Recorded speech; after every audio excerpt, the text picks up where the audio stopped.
Why should we defend the Ukraine? Oh, I don't know. Why should we defend Belgium, Italy, France, Great Britain? They're all the way over there after all. China's not building the biggest navy, killer satellites, and so forth because of Taiwan. They're building them because of us. Tell us, what should be the response from the U.S.? A lot of folks on both sides of the aisle saying, you know, this is not our conflict. We don't want American blood lost over this. But there's also this narrative that the Biden administration created this by empowering Putin.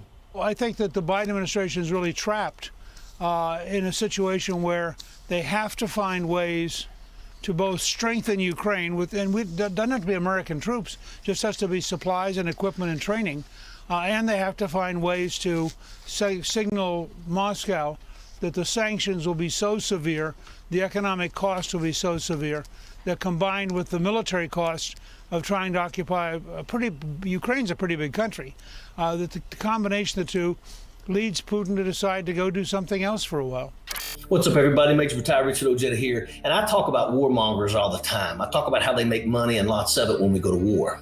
They don't care about our troops. They do not honor our sacrifice. They use us to enrich themselves under the guise of national defense. And when I talk about these people, right at the top, next to Dick Cheney and Rumsfeld, you need to put Newt Gingrich in this category. Newt will sell his mother for a paycheck. Newt Gingrich is the definition of traitor. If I were to make a top 10 list of all the people that I absolutely despise, Newt makes the list. For decades, this pariah has been feasting off of the sacrifices of my brothers and sisters that serve this nation. From the early days of Bush's war on terror to the weapons of mass destruction that were never found, there was good old Newt peddling whatever lies he needed to get us into war.